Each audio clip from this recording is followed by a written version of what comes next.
ଓଡ଼ିଶାରେ ବିଜେପିକୁ ସ୍ଥିର କରିବା ପାଇଁକି ଏବଂ ତଳ ସ୍ତର ପର୍ଯ୍ୟନ୍ତ ବିଜେପିକୁ ନେବା ପାଇଁକି ଇଏ ହେଉଛି ଏକ ଆୟୋଜନ। ଏଇ ଯେଉଁ ଉତ୍ସବ କରାଯାଉଛି ଏ ସବୁ ହେଉଛି ଏଥରକ ବିଜେପି ଯେଉଁ ଜିତିଛି ଆକ୍ସିଡେଣ୍ଟାଲ ଜିତା ବୋଲିକରି କୁହାଯିବ, ଯେଉଁଥିପାଇଁ କି ତାଙ୍କୁ ସ୍ଥିର କରିବା ପାଇଁ ସ୍ଥାୟୀ କରିବା ପାଇଁକି ତଳ ସ୍ତର ପର୍ଯ୍ୟନ୍ତ ତାଙ୍କୁ ନେବା ପାଇଁ ବିଜେପି ସଂଗଠନକୁ ନେବା ପାଇଁକି ଏ କାର୍ଯ୍ୟକ୍ରମ ଉତ୍ସବମାନ ଆୟୋଜନ କରାଯାଉଛି। ସେ ଉତ୍ସବ ଭିତରେ ଇଏ ଗୋଟେ ଉତ୍ସବ ହେଲା ଆଉ କ'ଣ, ଏଥିରେ କିଛି ମିଳିବାର ନାହିଁ। କାହିଁକି ଆଜି ବି କହି ରଖେ, ଏଥିରେ ଟଙ୍କାଟିଏ ରାଜ୍ୟର ସ୍ୱାର୍ଥ ଲାଭ ହେବ ନାହିଁ। ଯାହା ଲାଭ ହେଇଥିବ ସେଇ ଯେଉଁ ସମୟରେ ରହିଲେ ଯଦି କିଛି କିଣାକିଣି କରିଥିବେ, ଏଇ ମେଳା ହେଇଥିଲା ଆମର ଏଠି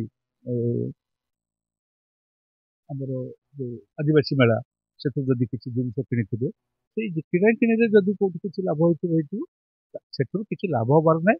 ତାଙ୍କୁ କୁହାଯାଇଛି ତମେ ଗ୍ଲୋବାଲ ଆମ୍ବାସାଡର, ବିଶ୍ୱର ତମେ ହୁଅ, ଆମ ପାଇଁ ଖାଲି ପ୍ରଚାର କର।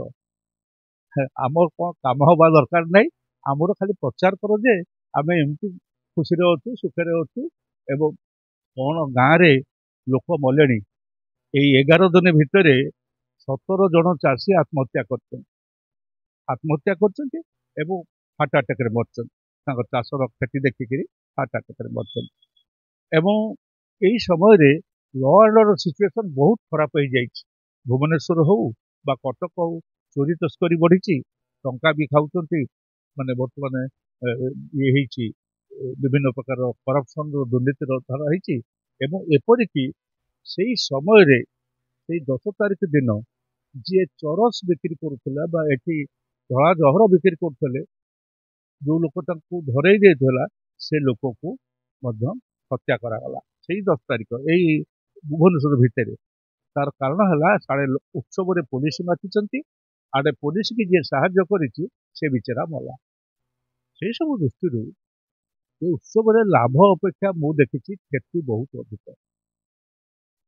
ମାନେ ଆମ ରାଜ୍ୟର ଯାହା ଘଟିଛି, ମୁଁ ଆଶା କରିବି ଏଥିରୁ ଗୋଟେ ଶିକ୍ଷା ପାଇବା ଦରକାର।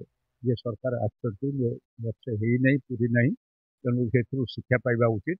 ଆଉ ଅଧିକ ଲୋକଙ୍କୁ ପ୍ରବଞ୍ଚନା ବା ପ୍ରତାରଣା ଭିତରକୁ ନେଇ ଭାରତ ଓଡ଼ିଶାର ସ୍ୱାର୍ଥକୁ ବ୍ୟାଘାତ କରିକିରି ଓଡ଼ିଶାର ପଇସା ବର୍ବାଦ କରିବା, କରଦାତାଙ୍କ ପଇସା ବର୍ବାଦ କରିବାରେ ସେମାନେ ରୁହନ୍ତୁ, ନିବୃତ୍ତ ରହିବେ ବୋଲି ମୁଁ ଆଶା କରେ। ନାଇଁ, ଏଥିରେ ବଜେଟରୁ କେତେ ଖର୍ଚ୍ଚ ହେଇଛି, ବଜେଟ ବାହାରର କେତେ ଖର୍ଚ୍ଚ ହେଇଛି ତା ଆସିନି। ଏଇ ବିଧାନସଭା ଆସିଲା ବେଳକୁ ଜଣାପଡ଼ିଯିବ।